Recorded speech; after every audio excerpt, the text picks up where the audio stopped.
अशोक जी पीछे आवाज आ रही है आपके यहाँ से. So, hello everybody. Greetings from Earthkind and IGCP group. I am Dr. K.K. Agarwal, President Heart Care Foundation of India, and welcome to our series of lectures with the help of Pathkind on understanding the diagnostics of COVID-19. Today, we have an important discussion, and the subject is how to know I am protected either from COVID-19 or from a vaccine. The second dose of vaccine has started today. Therefore, I need to know, was it worth it that I underwent a vaccination? To understand vaccine or COVID-19 produces three types of IgG antibodies. One, corrupt antibodies, which will increase, these are called disease enhancing antibodies, which happened in dengue vaccine. And when they produce antibodies of such a type that they enhance the next infection. Taking the lesson, the world over governments very clearly and the scientists said that you must rule out disease enhancing antibodies in the animal studies, and the same was done. So therefore, vaccines are being produced to make sure that you don't end up into disease enhancing antibodies. But with COVID-19, we have seen multi-system inflammatory disease, maybe that is a presentation of disease enhancing antibodies. The second are called as nikammi antibodies, useless antibodies. They are called binding antibodies because they do not neutralize the RBD portion of the virus, of the ACE. They are not binding onto the RBD. Therefore, they do not neutralize the ACE2 receptors. These are non-neutralizing antibodies, which you can see in a conventional test. And in the conventional test you do is IgG to S antibodies. That's what you do. They tell you that they are neutralizing the spike protein, but the RBD may get escaped. And the third antibodies are Singham antibodies, the right police. They are the people. These are the antibodies you want. They bind to RBD and RBM. These are called neutralizing antibodies. To take the neutralizing antibodies, you require two tests, either a live virus or a pseudovirus or a synthetic RBD portion as a surrogate marker. And Dr. Ashok Ratan in the past has beautifully described that these tests now are available, which our guest speaker will talk in detail about how do I know that after receiving COVID-19 vaccine or infection. For example, I'm traveling to Japan and suddenly in a hotel, I started having fever and sneezing. The police comes and they puts me into isolation. Can I carry with me some sort of a proof that I am having A, B, C type of antibodies? Therefore, I'm unlikely to have the coronavirus. The second thing is mutations are coming every day. The latest mutation has now come into Uganda, which is also a mutation like South African mutation, where the 681 mutation, instead of R, the H, instead of H, the R has come. So mutations will keep on occurring. We also know mutations are more. There are two types of mutations, substitution of amino acid or deletion of amino acid. Deletion is dangerous because they cannot be corrected by NSP14, and deletions occur in the N-terminal domain. where there are 90% of the deletions, and they do disturb the diagnostic methods. So we will understand from the horse's mouth all about the introduction I have given. Am I immune? That means, can I be called as a surrogate passport that I'm unlikely or less likely to carry infection, infect others, or get infected if I have some sort of antibodies in me? So Professor Ashok Ratan, the Commonwealth Fellow, the INSA DFG Fellow, the CRO Temporary Advisor, the former consultant and at All India faculty at All India Institute of Medical Sciences, WHO Lab Director at CAREC and PAHO, advisor and mentor at Center of Excellence Microbiology and lead knowledge forum at Pathkind Lab, Research and Development and Quality. And my mentor as far as understanding diagnostics are concerned. I've learned a lot from you. And after learning from you, I keep on mastering and training others. So mera guru ko pranam. Let's listen to Ashok ji's. You can ask your questions and we will interact after his talk. Am I protected from SARS-CoV-2, or am I protected after the SARS-CoV-2 vaccination in India after Covaxin or Covishield? Over to Professor Ratan. Thank you for your kind words, sir. As you see that I have just changed the topic slightly. Am I protected from SARS-CoV-2 rather than COVID? Because COVID is the disease and SARS-CoV-2 is the virus. And we have seen that at this moment, more than 100 million cases of infections have occurred. And reinfection seems to be about 31. Maybe it is underreported, but infections are 100 million, reinfections are little bit. That would mean that something is protecting persons from getting infection again. With that, let me just start that when in December 2019, China informed WHO that a new virus was causing pneumonia in Wuhan. By 10th of January 2020, it was they put up themselves, they put up the sequence, they put up a sequence of the virus, and the next day they put up 5 other whole genome sequences indicating that this was SARS virus. It was a coronavirus and it had similarity to coronavirus 1, and coronavirus 1 had attached itself to ACE2 receptors through its spike protein. So for diagnostic, people focused on the N gene, the E gene, the S gene, the ORF gene, but for protection, everybody knew that you have to focus on the spike protein. And the right time for protection against spike protein will be before infection sets in. We now understand that the disease has 3 phases. First is the viral phase, then is the respiratory phase, and then there's the inflammatory phase, where at that time viruses may not be there. So the virus has to be attacked before it gets into the body. And that is where they looked at whether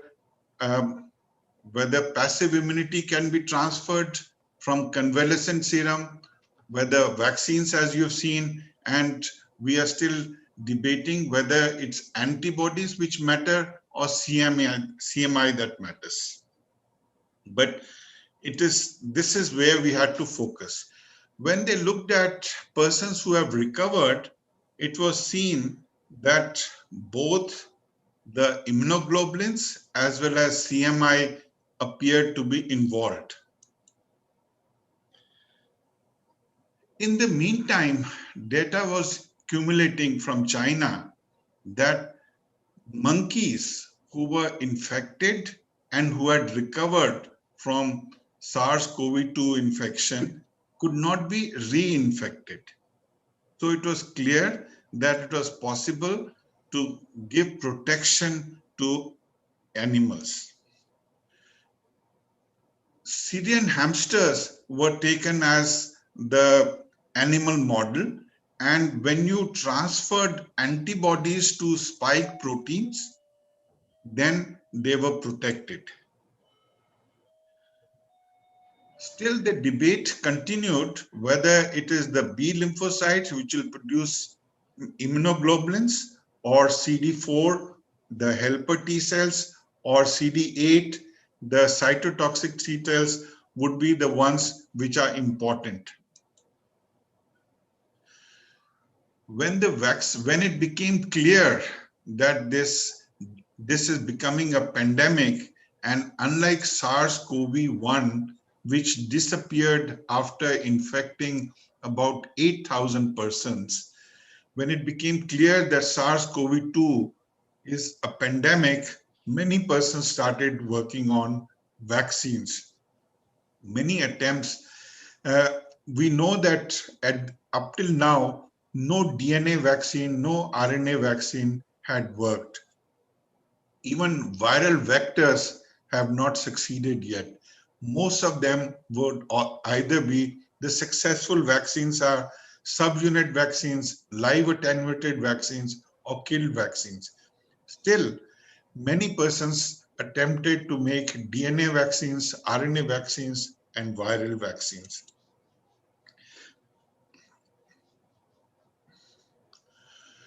As you will see here, in May, when they looked at what are the vaccines which were in advanced stage of development, they noticed that Moderna had messenger RNA focused on spike. Pfizer had messenger RNA focused on spike. Oxford had adenovirus vector borne vaccine focused on spike. Sputnik had human adenoviruses focused on spike. Janssen had adenoviruses focused on spike. So it was clear that all the vaccine makers were focusing on spike as the one which is which you had to neutralize to get immune correlates of protection. Some of them also looked at CD4 and CD8. In the meantime, serology for both nuclear capsid protein, which is more prominent and more potent, and spike protein became available. And I think part of the confusion came with people using nuclear capsid protein, because nuclear capsid protein does not play any role in protection. On the other hand, antibodies against spike protein is what all the vaccines have been targeting at. This is an important study in which there was a fishing boat which sailed out of Seattle with 122 crew members. All of them were tested for RT-PCR, and blood was drawn for IgG against nuclear capsid protein before departure, but it was not tested. RT-PCR were all negative, 122 persons were negative. They went out on their fishing expedition in the Pacific Ocean. As I said, all of them were RT-PCR negative, and 14 of them were antibody positive, but that study was not complete before they sailed out. After 18 days, the ship returned to the shore with one person reporting sick, and he was admitted to the hospital. So all the crew members were tested, and 104 were found to be positive for RT-PCR.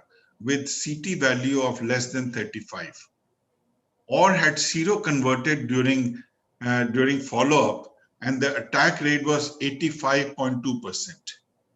When they sequenced 39 viral genomes, they were confirmed that it was single clade which had caused the outbreak in the fishing boat.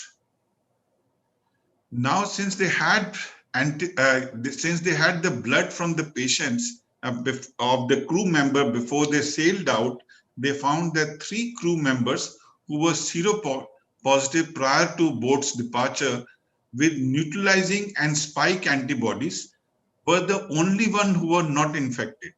None of the crew members with neutralizing or spike antibodies showed any infection or symptoms. But the other 11 persons who were positive for anti-NCP antibodies, but they were not neutralizing, they suffered from infection.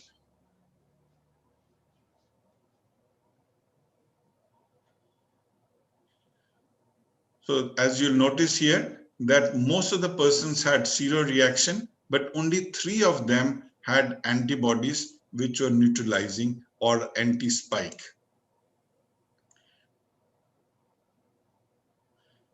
And these are the 3 persons who did not suffer from infection. So to indicate neutralization, as Dr. K.K. Agarwal indicated, what you had to demonstrate that the virus, which has the ability to cause cytopathogenic effect on virus cell lines, as you see on the right panel, it will dig holes, it will make holes in the monolayer of cells that should be neutralized by antibodies present in the plasma of the patient. If it is possible to neutralize, as you see on the left side, then a person is protected.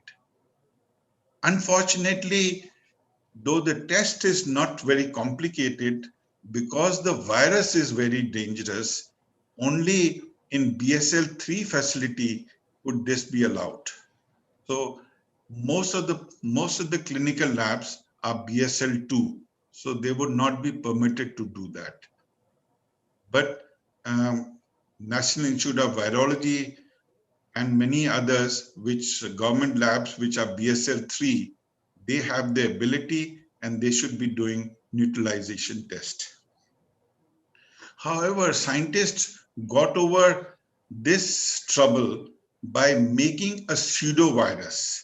A pseudovirus means that the viral genome is not that of coronavirus. All it codes is the spike protein.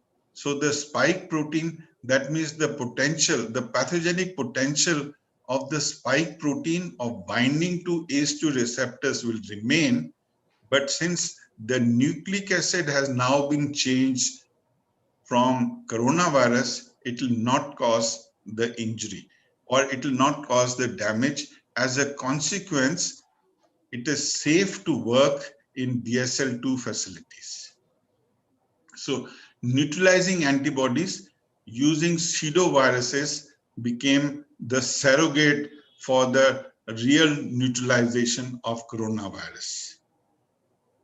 Scientists went one step further where they said if the union is between ACE2 receptors and the RBD region, then it is possible to genetically engineer recombinant ACE2 receptors, and you can either code the ELISA plates with ACE2 receptors and then try to see whether the union of RBD to ACE2 receptors could be prevented by antibodies which are present in the plasma of the patient. And if that is possible, so this will be a neutralizing test, it will be an inhibition test, and the more the inhibition, the more that would mean that antibodies are present. Now, I need to clarify that the antibodies are of IgG type. It's the function which is neutralizing. So Neutralization is a functional assay, while the chemical make of the antibodies will be IgG. And when they tested this recombinant ACE2 receptors and recombinant RBD, they got good response both in China and in Singapore. So this is an excellent test which will act as a surrogate for neutralization.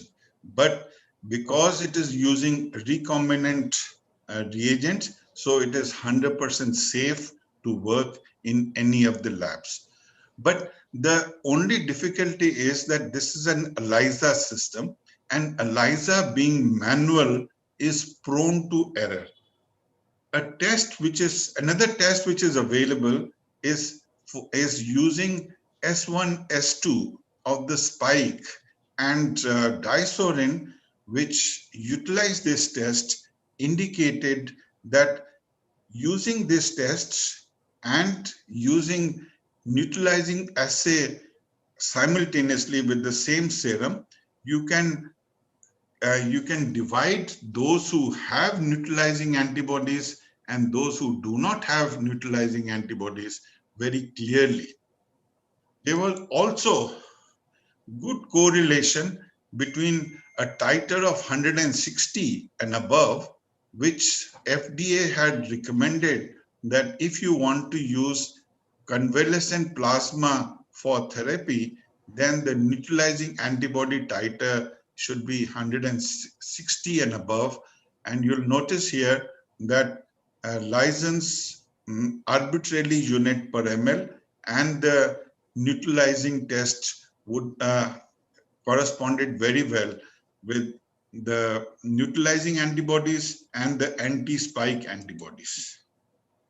Whether you take 160 as the cutoff, as 80 as the cutoff, you'd find that there was good correlation between anti-spike antibodies and neutralizing antibodies. When we look at persons who have had COVID infection, there appear to be two types of responses. One is that those who have had mild or asymptomatic infection, they seem to have very low titers, while persons who have had severe infection or were critical and admitted to the ICU, they produce copious amount of antibodies. Unfortunately, the persons who have had critical infection are unlikely to donate plasma. And the persons who donated plasma would be those who were young and had asymptomatic or mild infections, and therefore they did not have antibodies. When we look at the results that we got, you would find that the spike protein, normally the titers were very low. Titers were below 400. Most of the titers were below 400.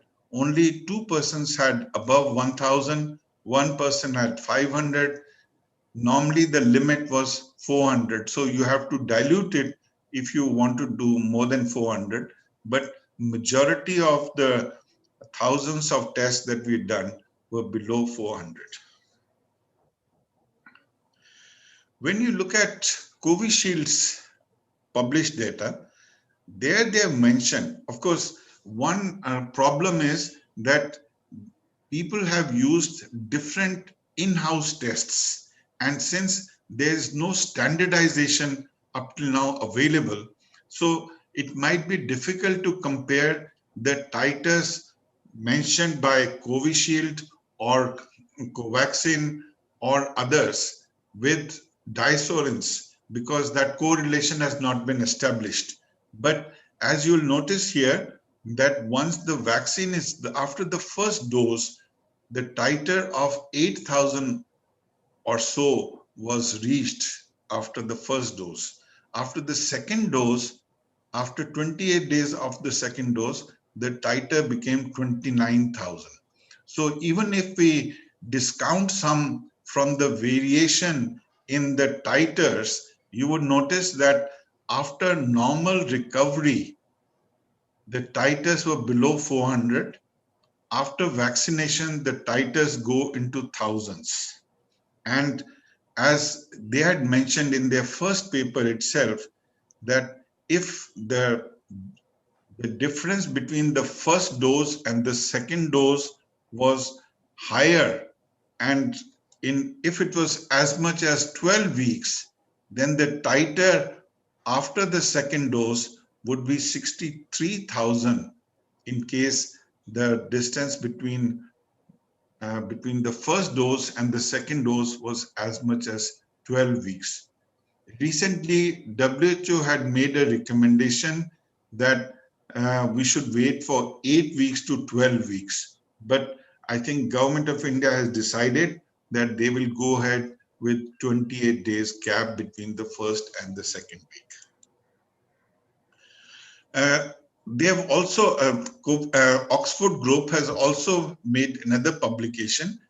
This is a preprint with Lancet, indicating that after the first publication was made after analyzing the data which was available till 4th of November. This publication is based after another month, so the data was available till 4th of December, and they find that single dose administration, and they mentioned about that the implication of their result indicated that a single dose may be protective. They also indicated that the vaccine efficacy was 76% and that secondary infection was also decreased to 67%. That would mean that persons who have taken a Covishield vaccine would not acquire the infection or transmit to others. On the other hand, Covaxin had focused not only on antibodies, but also on CMI. And you notice here, one of the claim, when you use a dead, killed virus, you are scared of, as Dr. K.K. Agarwal has been saying, about antibody-mediated toxicity, or that might activate complement. And that normally happens when there is Th2 response. They have, in Covaxin, they have tried to make it into Th1 response by adding alum and another protein known as IMDG. And that would make sure that the immune response would be of Th1 type. And in Th1 type is characterized by TNF alpha, IL-2, and as you notice here, significant amount of interferon gamma. Interferon gamma is produced by giving Covaxin injection. Another paper that has appeared recently from New York indicates that there is a difference in the immune response of those who are seronegative from those who are seropositive. Seropositive would be interpreted as those who have already suffered and recovered from the infection. They noticed that the titers, seropositive will have some titers, but of course about 100 or lower than 100. But once they're given one dose, the reaction is 10 to 15 times that of the seronegative persons. So the titers are 10x to 15x of seronegative persons, and even after 2 doses, you would have that the titers in those who are already seropositive will be higher. This is the good point. The other point we need to consider is that in the same paper they mention that the systemic side effects in seropositives were much higher. So a person, even when we inquired from our own colleagues who have had COVID infection and then went in for the first dose, while we had only mild local pain, they normally had fever and chills for 1 or 2 days after the first dose. So the concern is that the systemic side effects after the second dose in those who were already seropositive or who have had high titers might occur. Pfizer, as Dr. K.K. Agarwal also mentioned, that the mutants have appeared, and Pfizer, which has, as you know, messenger RNA of the spike protein, which is of the spike gene, which is the same, which was the original Wuhan strain. They indicated that there is some loss of activity against the UK strain, but it is still by neutralizing test, there is some loss of titer, but it is still active. Same is the claim made by Moderna that there is some loss of activity uh, as a consequence of mutant strain, which is available either in South Africa or in Brazil, but the activity is still there. Since each one of these vaccine is based on spike protein, I would expect that depending upon what titers are there, each one of them would have some loss of activity as a consequence of mutation in the spike protein. Even the new vaccines, which are not yet approved, indicate that there is some loss of activity as a consequence of mutations that you see in South Africa and Brazil. But that is not because it's not only serology which might be protective. And an inquiry was done to find out about to find out about cell-mediated immunity. And a preprint indicates that interferon gamma response to spike was significantly increased in 35 COVID-19 patients compared with 29 no COVID individuals, and that interferon gamma may play a protective role. Interferon gamma as an indicator of T cells have been used for detection of active tuberculosis as well as for latent tuberculosis using antigens specific to Mycobacterium tuberculosis. Similarly, Euroimmune has devised a test which is looking at spike proteins and interferon gamma produced as a consequence of exposure to spike protein. But data on this is not yet available. Finally, I would like to concede that I am quite interested in this paper from Argentina, which indicates that that high titers, early high titer plasma therapy would help persons who have not older persons who have severe infection if it is given within 72 hours.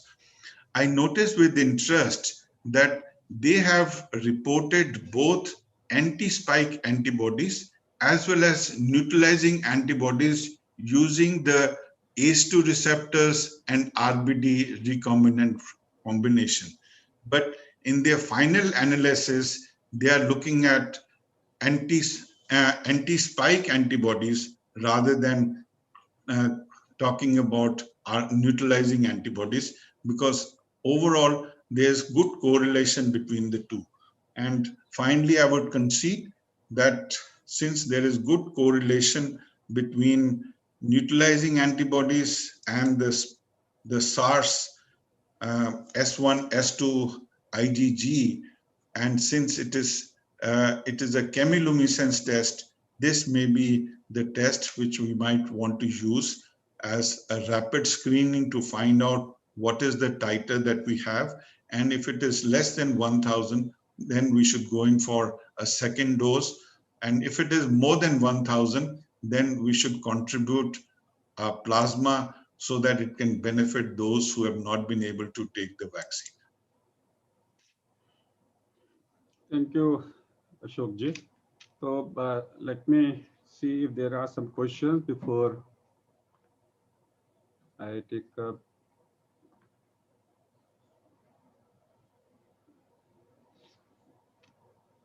Mm, I think most of the questions are the same. I will take it up.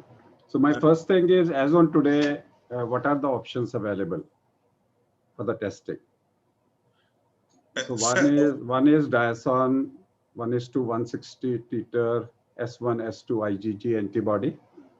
so now, of course, I think anti-spike antibodies, IgG type, is being made by a large number of groups. Not only Diasorin, Roche has also introduced, uh, Johnson and OCD is also introduced. So the options are there. And I do agree that neutralizing antibodies are the ideal. Neutralizing antibodies will give a much better indication, but I think there is good correlation between spike antibodies, because so depending upon whether we want the ideal, then we should go in for neutralizing antibodies, or if we want an indicator, then anti-spike would indicate, because that will be at one fifth or one fourth the cost. So when we talk about ideal, when we talk about neutralizing antibodies, as on today, we are doing only qualitative, not quantitative. So because it has to be quantitative, because just the presence of antibodies, as you notice that persons who have mildly, Is anybody doing in the world quantitative neutralizing antibodies or in India? I think it's still for research purposes only. They have this test which is available. There are at least 2 kits available, and most of them have been for research purpose. They have not yet got approval for doing as routine, but for research purpose, it's right. And that is for quantitative. And for qualitative? Uh, they're doing for quantitative, sir. They are reporting that they're doing different titers. It's just that it becomes costlier. At one dilution, it may not be enough, and or if one dilution has to be done, then it should be at 1:160, because that is what FDA has indicated, that is the one which can be used for convalescent. So if it is good enough for convalescent, it should be meaning that a person is protected. Though the titer, I think still more work is required. I would have thought that the vaccine makers would have shared the titers with us, that those persons who were vaccinated and who suffered from infection, what was their titers. So we could have said that if one is whether there's any correlation with the presence of titers, and whether it's the titer alone that is matters, or that So immunoglobulin. I've been told that Dr. Lal Path Lab has started the qualitative type of neutralizing antibodies, positive or negative. That would be good, sir. So that is only qualitative. I guess they'll go in for, because quantitative is what you require. And in this also. So when we talk about antibody titer, what do we talk about? Sir, that means how many times you can dilute the plasma and still get the same result. And for example, when you say AU, you're saying that I can at the moment the test is calibrated for 400 AU, and we had one of our colleague who maxed that. So we had his plasma had to be diluted many at 100 times more, so that ultimately he got about 1400 as the titer. No, first of all, suppose I do a S antibody. What will be the report? Report will come in what form? It will say that that you have this much X AU per ml. X AU per ml. AU means? Arbitrarily unit. At the moment, as I said, I think recently WHO has made a standard unit. So all of them soon will be calibrating against the standard unit. Normally, they should be an international unit, and then that international unit everybody will correlate with. and they would then set a threshold that above this is protective and below that it is not protective. So what is the number in AU? More than 400 is protective. So they have tried to indicate that when they have 160, if AU is 160, that is equivalent to 160 of neutralizing unit by using the print test. In print test, you are diluting the plasma. That means you can dilute the plasma 160 times and still get neutralization. Okay, so 160 AU is fine. And here, when you talk about more than 1000, you're talking about AU. That's an AU, sir. So yes. I have got my vaccination done 3 weeks back, okay, with Covishield. So what do we expect now? So depending upon, as we are noticing two types of responses. One, somebody has got 60 or 70. If you have 60 or 70 AU, one is that you have some protection, but you should go in for your second dose. And you would hope that the second dose, if you do 14 days after the second dose, it'll go into 1,000 at least. As I understand that there is some concern that in the paper they have mentioned 1,000 and then 20,000, and we are not. But because that was Oxford homegrown test and not a standard test, which they have mentioned in their publication. So you feel that at this moment, I mean, I'm taking mine as an example. So yes, people, before taking the second dose to decide, say, for example, there is a confusion. Government of India today have said you can wait for 2 weeks. That means they have allowed 6 weeks. Yes. Instead of 4 weeks, they have allowed 6 weeks. That you have an option for 2 weeks to get the vaccine done. So in such a situation, we should get a antibody test done. And what are the, one is 60, 70, what else can be the numbers? So it could be in 1,000. We've had a few now who are in 1,000. So and what can be the lowest? Lowest would be that there is less than 15 is negative. Less than 15 is negative. Actually, less than 12 is negative. 12 to 15 is supposed to be equivocal, and 15 and above AU was indicated as positive. But most of the person, and I was just talking to one of our colleagues who has had two rounds of infection. After the first one, he had no titer at all. After the second infection, he had some titer, and now he has had one vaccination. So I was asking him that he should get his titer done, and we will have an idea. But one of our colleagues, as I said, has 1400. He had suffered from infection, then he had a vaccination, and day before yesterday, his titer was over 1,000. Now, the concern, one is it should be high titer. High titer will make sure that the virus, we have protection against the virus. The second one is that it will not be able to escape. And the third, the only other concern is that if we have high titer, then, and we take a second dose, which actually will be like the third exposure to the virus, we might have side effects. Luckily, even though 7 million doses have been given, there have been no serious side effect. No, the definition of serious, let me say about, today, one of my colleagues got the second dose. He had ataxia lasting for half an hour after 1 hour. Okay. He developed ataxia, which is cerebellar ataxia. And that means the virus was reactogenic. The vaccine was reactogenic. So, and one of my patients had seizure followed by unconsciousness with the first dose. One of my patients was accelerated hypertension, admitted, recovered after 12 hours with drowsiness. One of my patients had accelerated hypertension. Another one developed persistent hypertension for the last 1 week. These 5 major I'm aware of, but none of them have reported because they all say, we are doctors, we know this can happen. So because the first thing was given to doctors, and all the side effects they have managed themselves, so this may not get reported. You can't expect a virus. See, what is the difference between Moderna and Covishield? I feel both are same in terms of Same. reactogenicity, because in Moderna, you are taking a mRNA, coating it with nanoparticle, injecting. In Yes. Covishield, you are also taking the gene, not the, you are also taking a S gene you are injecting. You are not injecting a subprotein. Yes, sir. And that gene goes into the nucleus, converts into mRNA, produce spike protein and a spike, which produces antibodies. So this is also a nucleic acid.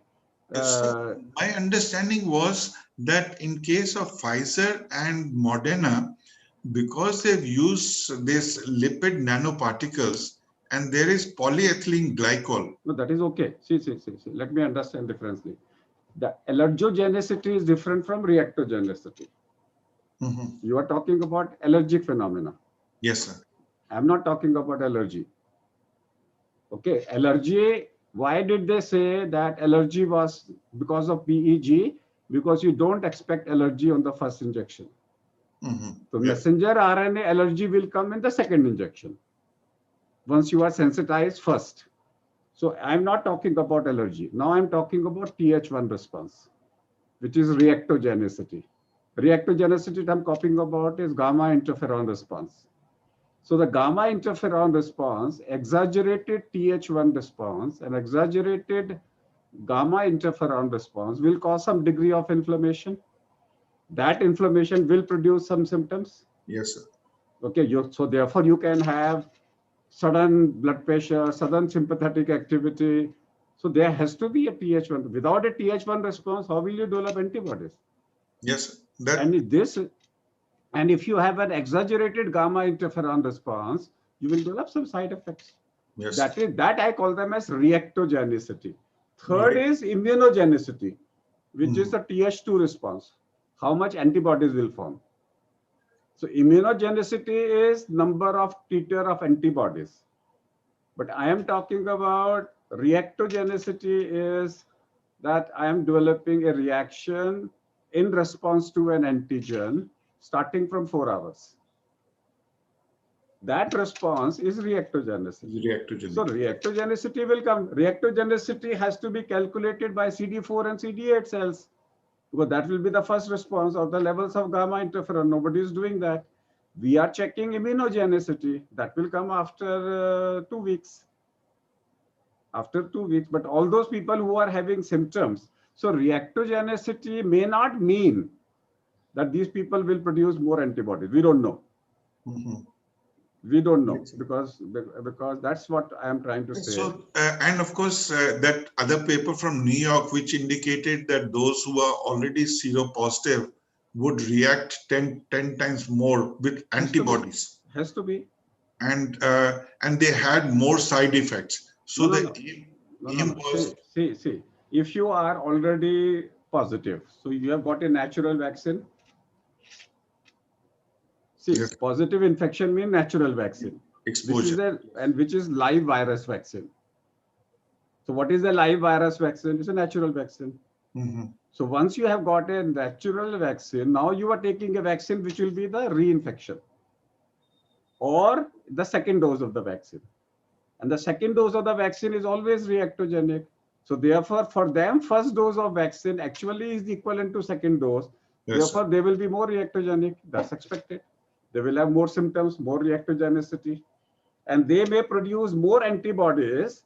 The reason being, second dose, you always get more antibodies. See, in India, in Bombay, all those people who got reinfection, they showed with reinfection, their antibodies found within 24 hours. So that's expected. That's expected. But my intention is that reactogenicity can cause death in susceptible individuals. So people who cannot tolerate accelerated hypertension, cannot tolerate tachycardia, cannot tolerate mild inflammation should be pre-medicated to prevent reactogenic response. That's what I am doing for my patients, that you have to anticipate reactogenicity more in the second infection, second vaccination, and prevent it by pre-medicating yourself to prevent a reactogenicity, which is different from immunogenicity. Right, sir. That's what I'm trying to say. So at this moment, you are recommending that at after the vaccination on second week or third week, you should go for S antibodies titer. And yes, and then depending upon what is the titer, what is the response, decide about the timing of the second dose or the advisability of second dose. If we are already in thousands, then maybe the second dose will not be So required. I will ask you to do my sample on Monday. Sure, sir. Because I'm due for next Monday. 3 weeks will be over. So let's see what is the titer, and we will discuss it as a case study in our next meeting with that. Okay. So coming back to these, are there any tests available for detecting? I'm coming back to the same 6970 deletion, and you said Thermo Fisher test has been stopped. Why should anybody stop Thermo Fisher test, which was detecting 3 gene test? So say for example, one of the path lab has renamed it as a neutralizing antibodies, and they are coming out of the capping. Yes, sir. They are coming out the capping. Suppose you say I am doing a S gene target failure and charge more. Last time also I said that if the test name is S gene target failure, and because why I'm saying is unless you check 4 genes, we will not detect potential deletion mutations. So deletion will occur in N-terminal domain under recurrent deletion region, which is R1, R2, R3, R4, and they will always cause some degree of gene failure. So if we do we do E everybody is doing, and then we do RDRP, and we do S protein and N protein, that will help us in detecting possible mutations. Yes. So as on today, what the labs are doing, they're doing E gene and E gene and S gene and ORF1. So different kits have different combinations. And to reduce the cost, what have they done? What have they omitted? no, so it's different kits. The Thermo Fisher kit was one of the best kit, and it had 4 antigens to be tested, 4 genes to be tested, and we are adding MS2, which is a RNA virus into that. So we look for N gene, S gene, ORF gene, and MS2 gene. MS2 gene will indicate whether the RNA has been, whether there are any inhibitors of RNA. If all the 3 genes, or at least 2 genes were amplified, 2 of the 3 viral specific genes were amplified, then it was positive. I did get a report from Hyderabad that some of their patients are having this S gene deletion. But I guess they would be using Thermo Fisher because Thermo Fisher, in the private setup, Thermo Fisher appeared to be the best one tube test. But because of the cost and because of the pressure of the price, it had to be, then you had to look for something that is cheaper and simpler. And so what are we doing now? Now what are we testing now? So the kit keeps changing. That no, currently kits are testing what? They're testing for E and RDRP. That's all. This is the WHO. This was the WHO recommendation. So that's the minimum requirement. So in RDRP, they are doing ORF1A or ORF1B? So RDRP is RNA dependent RNA polymerase. I know. That is. I said because RDRP will be a part of NSP14, it will come into ORF1AB. So they are not checking for ORF1AB, and they are not checking for S, and they are not checking for N. Those were the previous kits which are using ORF1AB. Even Hong Kong had used ORF1AB. So now people are testing for E gene and RDRP, which is there for NAT and which is there for other types of even one-to-one test you have. So do you think that there is a market for 4-gene test back at a higher price? Then we will write, say, my association will write to the government justifying it, why you should allow 4-gene test if the clinicians want. Yeah, in fact, sir, I'd made a list of 8 tests which can be used for various aspects, and using that as one size does not fit all. That depending upon the question, you should have the right test. But we had an internal discussion, and I did lay out that these are the 8 tests which could be used, and these are the rationale for it. But I think people want to wait and watch, and not rock the boat too much. So I think we are discussing that 8 tests next time, if I'm not correct. So one size does not fit all. One size does not fit at all is a part of the lecture which we are discussing to the next time or next to next time. So people who are listening this program from the horse's mouth, if you have taken a vaccine, go for a antibody test. You have both the vaccines available, an indicator that is S antibody and an ideal test, positive, negative, which is a surrogate neutralizing antibody test. But you should go.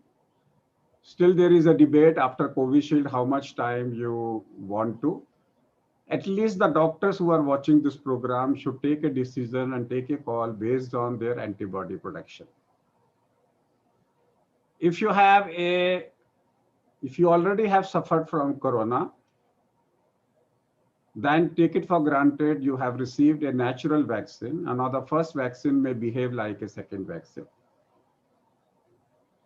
And the third vaccine will behave like reinfection. Every time you have infection, your antibodies titer should increase, but also reactogenicity. If you are going for a vaccine, ask yourself, will I develop vasovagal? That means in the past, I have any time had vasovagal. Keep hydrated, lie down after the vaccine or take a beta blocker. Second thing you say, will I develop reactogenicity in terms of anxiety, hypersympathetic response? And if you are prone to a hypersympathetic response, pre-medicate yourself with a beta blocker or ivabradine, the same way we do it before a cardiac CT scan. Third, ask yourself, will I develop an allergy? And if you have a past history of non-IgE mediated allergy to anything, pre-medicate yourself with Montelukast 10 milligram the night before, Montelukast with H1 blocker and H2 blocker 1 hour before the infection, and go ahead with the injection.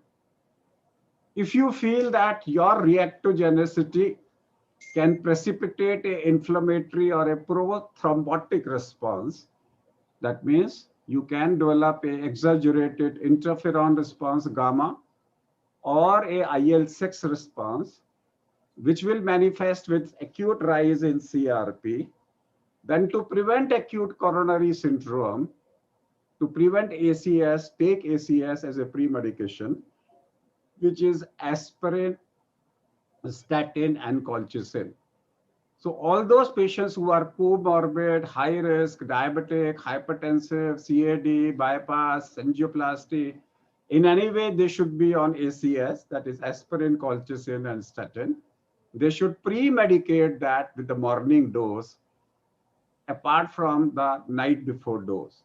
With that, you will be able to prevent allergic reactions, oversympathetic response, vasovagal reactions, and you will be able to convert exaggerated immunothrombotic response. Remember, taking a vaccine or giving a vaccine needs a consultation. Ask your doctors. And for the second infection, definitely get your antibodies done. You will learn Charity begins at home. Start with yourself. Get your antibodies done, and they will help you to understand your own body and the antibody reaction. Before I end, I'll ask Professor Ratan if he wants to add anything. Otherwise, I will say goodbye to all of you. I think thank you very much, sir. You covered it very well. So that was Professor Ratan, and I take leave from all of you. We will be back next Friday.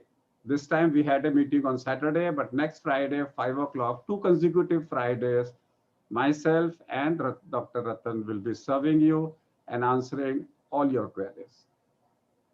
अगर आपको आज 13 फरवरी है, कल Valentine's day है, अपनी बिलेविड को इसका link भेज दीजिएगा. This is the best gift you can give it to your beloved, is send this link of today's program to her or him. Maybe किसी की जान बच जाएगी. That's all for today. We will be back next Friday. Namaskar.